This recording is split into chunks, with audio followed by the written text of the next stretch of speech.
Rabbi Isai, welcome back to Yerushalmi Yoma. We are Mem Zayin Amid Aleph. So, we're talking about continuing the avodah of the Kohen Gadol. We found out that the goat has reached the midbar, and before we carry on, the Kohen Gadol would read the parashas which talk about the avodah of the day, and now we're going to go through that. So, once the goat has reached the midbar, Bala Kohen Gadol, he comes to the Ezras Nashim Likres to read the parashas. The parashas of Yom Kippurim. Imraid said if he wants to read the Bavigdei books in his linen clothes, the white clothes which he wore beforehand, and he did the avodah of the day, he can read with them. If he doesn't want to, then he can read with his own white garments which belong to him. This is not an avodah as such, and doesn't need to be done with the clothes of Kohuna. Chazan HaKnesses, the shamas of the shul in the Harav YCD, which was near the Azara, Noitel Sefer Torah, he takes the Sefer Torah which was in the shul in Harav YCD, V'noisen Rosh HaKnesses, he gives it to the head of the shul over there. Right? Maybe it's like the president of the shul. He's like the person who fixed in all matters of the Knesset. He decides who has Torah, who doesn't have Torah, who's Chazan. Rosh HaKnesses knows that it's Gan. He gives it to the deputy of the Kohen Gadol. Vasgan knows that the Kohen Gadol gives it to the Kohen Gadol. But Kohen Gadol Omeid U'Makabel, the Kohen Gadol stands and receives the Sefer Torah from the deputy. But Koreh Omeid, he stands, he reads, and he reads at the time of this. He's always standing. But Koreh, and he reads Acharei Mos, which is the Seder of Yom Kippur, and also Ach Ba'asar, which is over there in Parshas Emor, chapter 23, which again talks about the Issur doing Malacha and the mitzvah of fasting of Yom Kippur. After that, Goel El Es HaTorah, he rolls the Sefer Torah and closes it, he puts it in his chest, he tells everyone else, more than what I've read to you is written here. I'm going to read a bit more now, but I'm going to read this by heart, and that's also written in this Sefer, right? Now after that, he reads Asa, and after that, Pasha Asa Shabbachumish Bekudim. So that's again Pasha's Pinchas, but it's got Kabbalas Musaf of the day, Kare al Peh. He reads it by heart and not from the Sefer Torah. Right, we'll see why he doesn't read it inside. Now, Umavarech Aleha, he makes a bracha on the Kriya and the Torah after it. Shemaina brachas, 8 brachas. We'll go through them soon. Ala Torah, which is you gave us Torah's emes. Ala Avoda, which is he's done the Mikdash, that's the bracha of Ritzei. Ala HaHaidaya, which is Moedim Anachnu Lach. Al Mechila Ta'avan, that's forgive the sins of Yom, this day of Yom Kippur. Ala Mikdash, and the base of Mikdash, he prays that the Shekhinah should rest there. Val Israel, and for the Jewish people, they should be saved from their enemies. Val Kohanim, and for the Kohanim, he prays that they should be blessed, their avodah should be accepted. And another bracha, Al Sha'ah HaTfilah, which is this, is a tefillah for the rest of the needs of the Jewish people. Okay. Some have a guess of Al Yerushalayim. It could be Al Yisrael and Sha'ah Tfilah is only one bracha. Because he says there's 8 brachas, there's definitely not 9. And most Kisar Yad, they don't have a gift at Al Yerushalayim. Okay. Now, where are we up to? Haraya Gadol Shehu Kaireh. When you see the Kohen Gadol, who's Shehu Kaireh, he's reading the Pasha of Yom Kippurim, the Ezras Nashim, in a Raya Hapa, Vasayeh, and Israfin. You don't see the pa and the goat which are being burnt. You can't see them. It's not that you're not allowed. Now, they are being burnt outside Yerushalayim. And Haraya Parvasai is Rabin, if you're seeing them being burnt in a Kohen Gadol Shukari, you can't see the Kohen Gadol who's reading the Torah. Now, it's not that you're not allowed to see the two together. There was a big distance between them. The jobs were done at the same time. So you couldn't be in 2 places at one go. But the Kohen Gadol comes to read. What's the source for reading the Pasha of Avodah? Rabbi Yisrael, Rabbi Yisrael, he does like Hashem commanded Moshe. It should have said V'yas Ken Aaron. Why did it say Kasher Ziv Hashem is Moshe? Mikan. From here we learn the Kriyas Pasha that you have to read Kasher Ziv Hashem is Moshe. Like Hashem commanded, this you should do. That is what Aaron did. So right, he said the Pasha in front of the people. Rav Ami, B'Shem Rav Yochanan, Shiyarei Avodas. I think, by the way, there's a medrash somewhere that says that all the people would also bring their Sifrei Torah as well. It wasn't just the Kohen Gadol's Sefer Torah. I remember seeing that once. Rav Ami, B'Shem Rav Yochanan, Shiyarei Avodah, the other Avodah of Yom Kippur, like reading of the Torah, Ovdon B'Vigdei Lavan. He can wear them. He has to wear white clothes. He can't wear the gold clothes. Right now, Amra Masisa, Amra Basta, Masisa Amra Kain. Our Mishnah tells us this. Because if he doesn't want to read in the linen, then he's still based his lava mishalai. Again, his linen clothes of his own, but not gold clothes. Rabbi Yossi boy, lava. Why can he not read in gold clothes? Is it shehen bachutz? Because the kriya is done outside the heichal, and that Kohen Gadol is not allowed to wear the gold clothes outside the heichal, not for the sake of avodah. Harei shchita, now shchita the tamid doesn't need a Kohen. Anyone can do it. Harei eino ela bachutz. That's outside the heichal, and yet to avda v'igdei zav. You can wear gold for that. Rav Yasser Yochanan rasa avda v'igdei zav, rasa avda v'igdei lavan. He says, you know what? You can read the Torah wearing white clothes or gold clothes. Masila shchita, just like we find with shchita, rasa avda v'igdei zav, rasa avda v'igdei lavan with white or gold. Now, in other places, we don't bring the Sefer Torah to the one who wants to read. You have to go to where the Sefer Torah is. Here we say you bring the Torah back to Zerus Noshim. Ella, he says the reason I'm bringing the Sefer Torah Shalidei hey, but Adam Gedolim, look, they're Kohen Gadol, the lefty, they're important people. Torah is Ale Bahem. It's a code for the Torah. They're bringing it to them. But over there in Bavel, Mayavlin Araisa Gaberesh Galusa, they take the Sefer Torah to the Exarch when they read for reading the Torah. He doesn't go to the Bima. We bring the Sefer Torah to him, and he reads it there. Now, not all the Exarchs were Chachamim in the Torah. Why are we allowed to bring it to them? Taman over there in Bavel, Adesha Zarish Adoim Shukasham. The Resh Galusa, the Exarch, he was from the progeny of David Melech. Therefore, in and Avdin, they're giving him this respect. Kiminig Hassan, like they used to do to his fathers, like the kings of Beis David. So since they used to have this covered, Machas Beis David, so again they carried on treating this covered for all the descendants as well, who are the exilarchs. Yeah, we've learned in the Mishnah that Kohen Gadol reads the Parsha of the Avodah of Yom Kippur in Parshas Achrei Mos, and after that he jumps a few parshas and then starts Ach Ba'asar, which is in Emor. Taman Tanina, we learned in the Brayso Medalgin Benavi, you can jump with a Navi from one Pasha to another, you don't jump in the Torah. And you can jump in a Navi, but not from one Navi to another Navi. But however, the Navi of one of the 12, you're allowed to move from one Sefer to another Sefer. Right? So now, we've learned in the Brayso, you can't jump in the Torah from one Pasha to another. Why is that? Sefer Torah. We don't roll a Sefer Torah, but Rabbim in front of everyone. It's not covered at Tibur. They should wait until we start rolling. Now, of course, there is a time when we do roll a bit for the laning, and one of them is on a Tanit Tibur. We read a bit, and then we go to but a bit later on in the laning. So it's like only an Amud. It's not very much.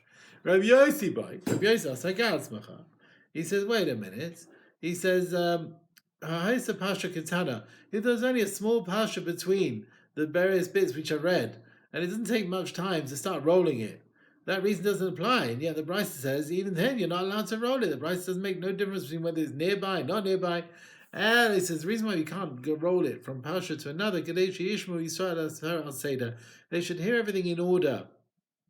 When you jump around, the one who hears it gets a bit confused. You can't concentrate. So even though they're nearby, you're not allowed to make a jump between them, right? So this is especially with mitzvahs, with isurim. We're talking about laning with isurim and onshim and punishments. You've got to be careful. With a navi, there's not such a chashash. So you're allowed to be medalig in a navi, but not to another sefer, to a completely different navi. Okay. Well, we learned in our Mishnah, he reads Achrei Mos, and then he jumps, and then he reads Ach Ba'asar, which is Emor, so you're allowed to jump in the laning. Shani, that's different. He Sidurei Shel Yom. That is the Kriya of the day to talk about it in front of the people. It's not like a limud of other laning. In this Kriya, there's no Gezerah, don't jump, even if you need to roll a bit. I'll prove it to you. Usually, you don't read Psukim al Peh by heart. You're not meant to say Psukim by heart. But here, on Yom Kippur, he reads the Pasha, the third Pasha Ba'asa, he reads by heart. So it must be that Kriyas Yom Kippur is not like other Kriya in the Torah. It's like a Chelek of the Avodah of the day. And this Kriya, we just changes it's from the Seder Yom. There's no Issur to read it by heart. Yeah. Rabbi Yosef Mefaked Ba'ula, he commanded to the son of Ula, who was Chazan de Knishtay de Bavloi, he was the Chazan of the Babylonian shul. Kadi Chada Araya, If there's a case where in the shul there's just one Sefer Torah and you need to read two parshas, and therefore you'll need to roll it from one to another, so you should roll it behind the parachas, not in front of everyone, not to bother the tzibur to be standing and quiet during the time of rolling. In a situation where you have two Sefer Torah in the shul, where each parsha is read from another Sefer, take Ma'vel Chada, take one Sefer out, or Ma'ite Chada, and then take the other one out. So at the end of the first one, bring it back, and then you should take out the second one. Now, obviously, this is not what we do, right? I knew you were going to say that. Obviously, the idea is Pirsum Kivod Hayom, that we're taking out two Sifrei Torah. Yeah, some say it's more of a covered that they should stand in the Aron than taking it out, doing nothing with it. The minhag nowadays, apart from the Yemenites, is that when we have two parashas, we take two Sifrei Torah in one go. If you want to discuss it, see who talks about it. Magen Avram 147:11, Mara Panim, Sharish Beis Sha'arim, Arach HaShulchan, Masad Yerushalmi, Alei Tama. So there are, obviously, I haven't looked them up. There are opinions who discuss this point. The guy got to make 8 brachos on the Torah, Avodah, Adayam, Bechilas Oven, Mikdash, Yisrael, Kaidim, etc. Shat Tefillah. Ala Torah finishes with the words Habaycha B'Torah. Ala Avodah, which is the word Sha'ezcha Nirav and Avad, you we will be fair and we will serve, which is like what the Ashkenazim say at the Duchening bracha. Yeah. Ala Idaya Hatov L'Chol Ha'Edos. Al Mechilas Oven, forgive Meichel Avodas Ha'May Yisrael Brachamim. Ala Mikdash, which is Habaycha B'Mikdash. Harav YCD Cohen B'Tzion. He says it finishes the one who rests in Tzion. Al Yisrael, Habaycha B'Yisrael. Ala Kohanim, Habaycha B'Kohanim. Al Sha'at Tefillah, Tchina B'Kasha. The rest of Tefillah, it finishes the words Sha'am Chaysot Tzvichin Livash Alafanach. The Jewish people need to be saved. Baruch Hashem Shemea Tefillah. Now, that was halacha based now. So we've spoken about the order of Kabbanas, etc., the Chatos of the Kohen Gadol, the Soya, Chatos Panimi, and the Soya Mishalech. Now we're talking about the rest of the Kabbanas of the day. If he read the parashas wearing his normal white clothes, that he's done avodah, then now, after the Kriya, Kiddush, Yad Avaraglav, he washes his hands and feet, Upashat, he takes off his white clothes, Yad V'tav L'Olam, his stomach, he dries himself, goes to the mikveh, dries himself, etc. Reveal big days of, back to the gold clothes, V'lavash, he wears the Kiddush Yad Avaraglav again, washing his hands and feet, V'yatzav Asas Eila Beis Halam. Now he does his ram and the ram of the people, which are mentioned in Vayikra, chapter 16. There's Shebas Kvasim Tamimim, the 7 sheep that are mentioned in Pinchas, Divrei Rabbi Lezer. Rabbi Kiva says, no, the 7 sheep are brought in they're brought in the morning. But Paha the Paha mentioned in Bamidbar, that was brought with the Tamid in the morning. And Sayer, the Chatas, which was Hanaseh B'chutz, the normal Chatas, which is done outside the Heichal, mentioned in Pinchas, was brought in Tamid Shal Bein HaBayim, with the Tamid in the afternoon. Now, we've spoken about this. We talk about the rest of the Avodah. After he's finished the Avodah, Kiddush Yad Avaraglav, washes his hands and feet, Pashat, V'yad V'tabal, goes to the mikvah, Olav in his tabek, he dries himself, Big Day Laban, they bring him his white clothes, V'lavash, he wears them, Kiddush Yad Avaraglav, he again washes his hands and feet, Nechnas, he goes into the Holy of Holies, the Haitzi, as Hakaf, to take out the spoon and the pan of coals which he put there beforehand. After he's done that, Kiddush Yad Avaraglav, he washes his hands and feet, Pashat, Yad, V'tabal, he makes again, Olav in his tabek, he dries himself. This is the 5th Tevilah. Avil big day zav, they bring the gold clothes, V'lavash, Kiddush, again, Kiddush Yad Avaraglav, he washes his hands and feet, next to this a Keteres, he can bring the Keteres of the afternoon, the Hatzis and Eres, and preparing the lights. Right? Hatava also can mean lighting the lights. Usually Hatava is like an act of preparation, but here it means the actual lighting of the lights. Right? They were already prepared earlier in the morning. Some say it's also preparation. And this was the time of Shimon HaTzadik, where the 2 eastern lights burnt with a miracle till the evening.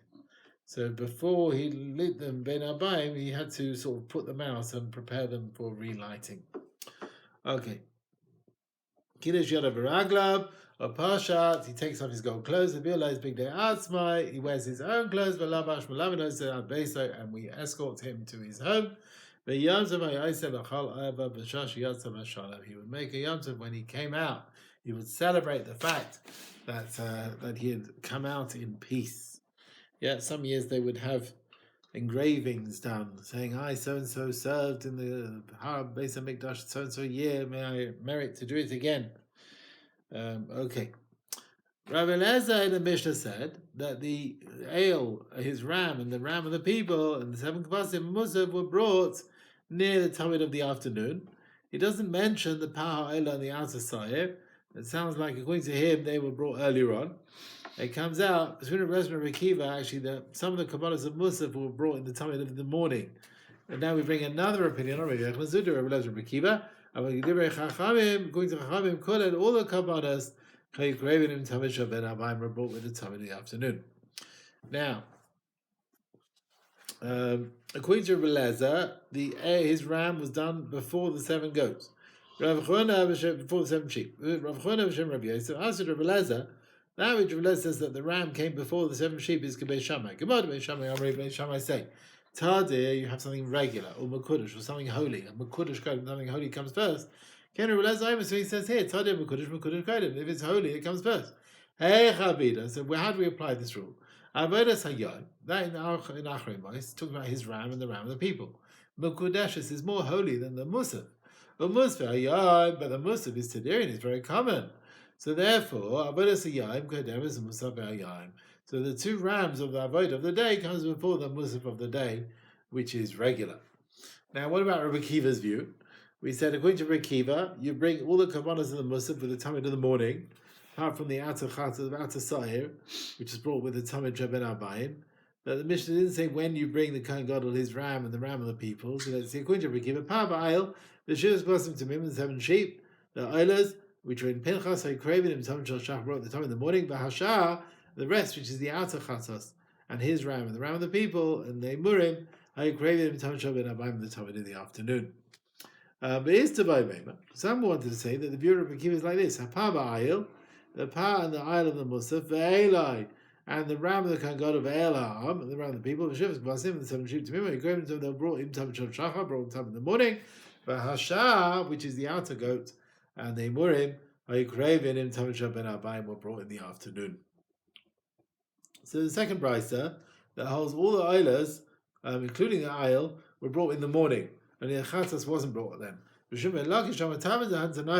reason at the time of this second brisa, who says all the oilers brought in the morning, and the chatas was not brought in the morning, the reason is we want to put chatas to chatas and oiler to oiler.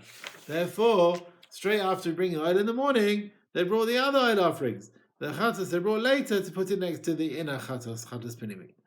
Now, what about the first brisa that says his ram they didn't bring with the time in the morning, they brought it after the chatas, the inner chatas. Behein tanaya.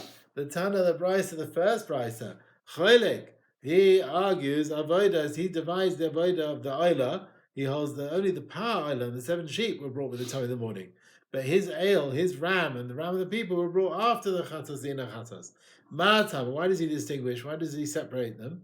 The source is it says after the crop of the chatas pinimi. It says he does his oil and the oil of the people. Like it says in the matter there, what's it referring to? The ram, his ram, and the ram of the people. So the pasuk says clearly these commandments were brought after the inner chatas. Why the outer chasayim, the outer normal sayim? Why is that brought after the inner chatas? Because it says with the outer sayim, here is in echad chatas, right? Normal goat for chatas, milevad, apart from chatas hakipurim. The fact that Torah says milevad is telling you that something else has come already. The chatas kippurim has already come. But now, after the sprinkling of the inner chatas and sending the side to Azazel and the reading of the parshas, it says the Kohen comes to the Omoed, he takes off the clothes he was wearing as he's coming to the Kodesh. And what was going on? I mean, obviously, he has to come into the Omoed to take these clothes. So, where's our Bar Aaron? He comes to the Omoed. What's he telling me? It's telling me he comes to the Heichal to do another job. But Bar Aaron al Omoed, where's he coming? We care a parsha. He's been reading the parsha here, which was in the Ezras Nashim. Why is he going back to the Omoed? He has to take out the spoon in the pan. Because here it says, now it says he's going to do his oil and the oil of the people. You're telling me we're taking out the pan. Now if it's talking about taking out the spoon of the pan, then that comes before the bringing of his ram and the ram of the people, which is in Pasuk of Dalet. and therefore it definitely comes before the Talmud of the afternoon, which is the last carbon. But Rav Yochanan, where everyone says no, the spoon and the pan is right at the end. It's not before the final kabbalas. It's after the last kabbalas. He says the truth is we're talking about taking out the spoon, but no, it didn't come before his ram and the ram of the people. Usually most of the pasuk is in order. Apart from this pasuk, it's written before bringing the ram, but however it was not done then. It was brought later after bringing the Tom Shabbat Abayim. That's when he went to go and get the spoon out. Now another shot for the pasuk, and that we're not talking about taking the spoon out. Talking about something else. So I'd hear, this whole pasuk is that everything's in order. It's not talking about taking out the spoon. This is Aaron Elamod. It comes from washing his hands the first time. He wore his clothes. He already worn his clothes. Where's he going? For the last washing, which he needs to do with his clothes, which is taking them off. So what's he saying? It's not talking about taking the spoon out. It's telling you when you take these clothes off, he has to wash his hands and feet. Right? He's come from the washing his hands, which was done because when he wore these clothes. Why don't we say the other way around? There's no chiyuv to wash his hands and feet with taking off his clothes. And where's that hinted in the pasuk? You have to wash your hands and feet when you take off clothes. Malay says Shani. The pasuk's written in a strange way. The Chsiv says he comes the pasuk's big da'abad of shalamash. He takes off the clothes that he was wearing. Now, what do you think? He takes off the clothes he was wearing. Well, surely he was wearing them. He didn't need to say he was wearing. You honestly think that he wasn't wearing it? He can take off what he wasn't wearing? We compare taking off to putting on. Just like when you wear clothes, you have to wash your hands and feet. That's also washing your hands and feet. The words that he wore is in past tense. Means he'd already taken off the white clothes. He already wore them and took them off beforehand. And now he's taking them off a second time. So he wore the white clothes 2 times. So there's another avodah which the Kohen Gadol Ovda b'Bigdei Lavan. There's another job he's going to do wearing these white clothes, apart from the Keteres and the Enachatas. What is this? This is taking out the spoon and the pan. Now, what about Rav Yochanan said, he says no. Everyone agrees taking out the spoon was right at the end after the Talmud of the afternoon. Why is it that the inner avodah was done in the white clothes? Like service in heaven. So is service below. Mala, just like above. Through the Malachim, he says, like the Malach Gabriel, he's wearing linen clothes. So also avodah done through the Kohen Gadol, it's a Kesonos Bad Kodesh Yilbash. He should wear linen clothes. Notice it doesn't say here about the Enkatega and the Egel and all that. We do refer to it elsewhere, but here we don't refer to it. Before we spoke about the Torah did not want him to work in gold clothes in the Kodesh Kodashim. Now he's saying why the Torah says you should wear white clothes. That's what the question is now. Okay, he mustn't wear gold. Why should he wear white? So that's what we're saying here, like the service above in Shamayim. Okay, he wears 8 clothes. And a normal person with 4. Big Sinus, which is like a cloak, mechlasayim, and like shorts or trousers, mitzeves, type of hats, ba'ablet and a belt. Mosef alav Kohen Gadol, that's a normal Kohen. The Kohen Gadol has a few more. Choshen, he has a choshen facing his heart. The ephod, which is like this apron, or me'il, like an outer garment, and sitz, and which is the sitz which is on his forehead. Of course, what was on the choshen? We have the names of the shratim, whichever way. Then it was Abraham, Yisrael, Yaakov, either Shiftei Yisrael or Shiftei Yeshurun, different interpretations, Babi Yerushalmi. Okay, after he's wearing these clothes, by wearing these clothes, you can use them to ask questions from the Urim V'Tumim, which was the stones in the Choshen. We don't start using that for an ordinary person. For a king or for a beis din. With someone who the tzibur needs him, like Kohen Mashach Machama or whatever, one who's taking the people for war. Why does he wear 8 clothes? Rabbi Hanania, Chavran Rabbanan, Amakeneged, Hamila corresponding to the Mila, which is at 8 days. She was for the Yamim. Hashem, the Pasuk says, Beriti Haisa, my covenant was with him, Achim Hashalem, so the schus of the Mila supported him. And why can he not wear the gold clothes on Yom Kippur when he goes in the Holy of Holies? There are 3 reasons given here. Yerushalmi Bavli only gives 1 reason. Here we give 3. Ibnei Agava, it's pride. You can't do something appearing like pride in the Holy of Holies. Don't be glorified in front of the king. And you're like standing before the king. It's not right to wear these beautiful clothes. Rav Levi said the reason why he didn't wear the golden clothes, the accuser can't be a defender. Right, the gold is like the ketega because it says with the egal bayasul have a made golden calf, but made for big day zahav, and now he's wearing gold clothes in the Kodesh Kodashim. Now, what about the white clothes of the Kohen Gadol? I'll tell you, Rav Chia learns. It says ulveisham. He washes himself ulveisham, which it says it's like an extra word that we've already said about wearing the clothes. So it says ubalu sham. That tells me sham there in the Azara, how you can listen, they were hidden. They were put away. Sham and there they would rot. You could not use it for next year. If you used it 1 year, you use it only that year. Tyler of Daisam, he says kasherim. No, he says they are kosher. The Kohen headed for a normal Kohen the rest of the year. Tyler Rebbe says state choice, but I have 2 questions against this. Achas b'bigdei Kohen Gadol. 1, because the holiness of the Kohen Gadol's clothes, which is more than the kedusha of a normal Kohen. You can't bring it down a value, down a level to a normal Kohen. But achas b'bigdei Kohen Hedyot. Another problem, because the belt of the Kohen Hedyot needs to be linen and 3 types of wool. And the belt that the Kohen Gadol wore on Yom Kippur was made of linen only. So the belt of the Kohen Gadol was not fitting for a normal Kohen, right? It was made of different material. Tani learns it. I said, like from Shimon, they didn't argue on Avnei to Shekan Gadol B'Yom Kippurim. The question is, Avnei to the Kohen Gadol, that was clear. On Yom Kippur, there was no question. Shabbat, that was plain linen, right? The argument is the rest of the year. Right? The rest of the year, where the belts of gold, Yeshba Kilayim, it says, you've got linen and wool, etc.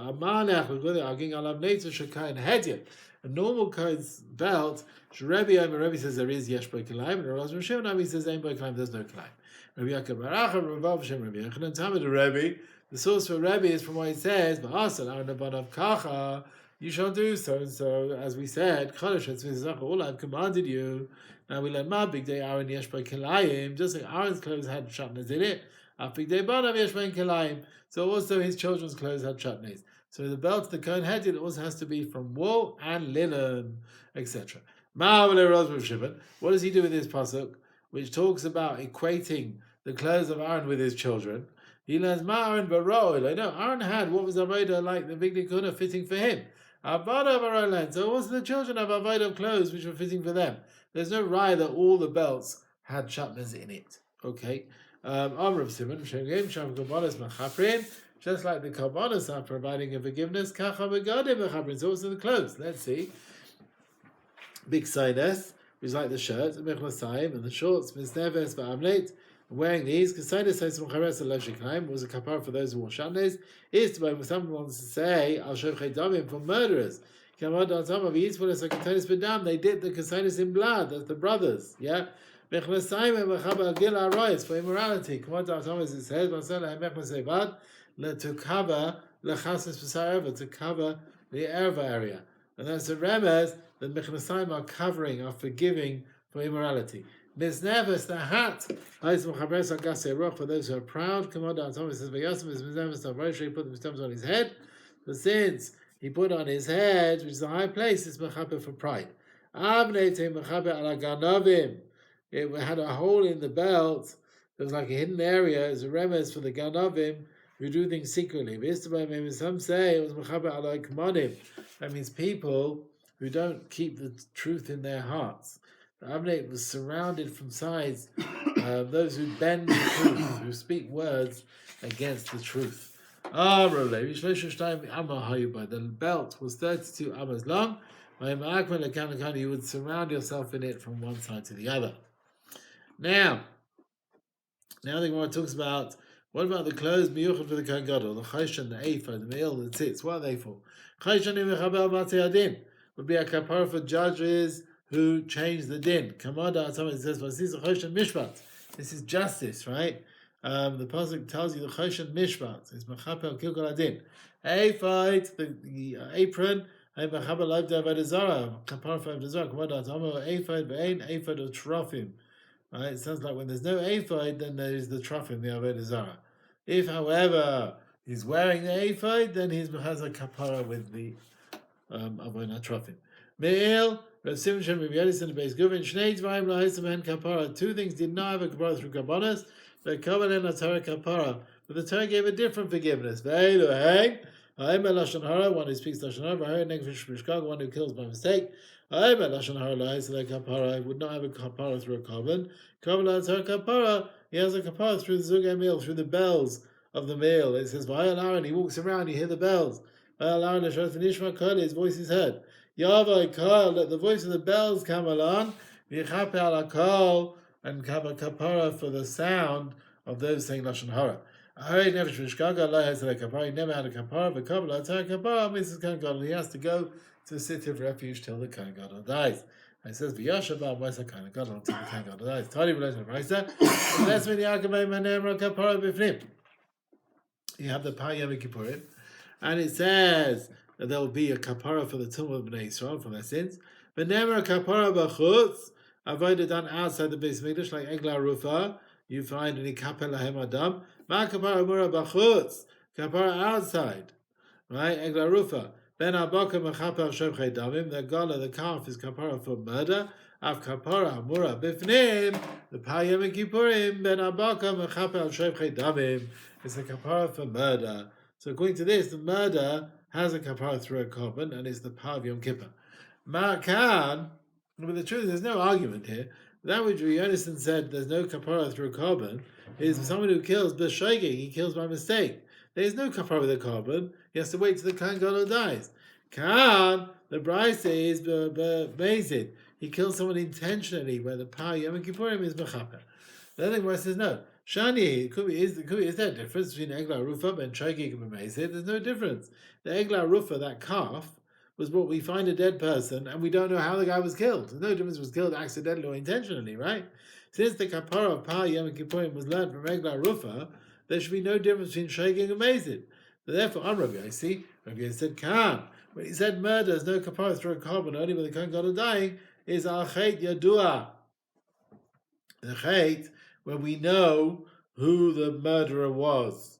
Maybe b'shogeg, but we know who it was. Kan, the Bryce talking about al chet she'eni yadua. We don't know who killed, and through this, you have the Par Yom Kippurim, which is like Egla Rufa. Sitz, what about the sitz? Here's to maybe someone to say ala good fanim.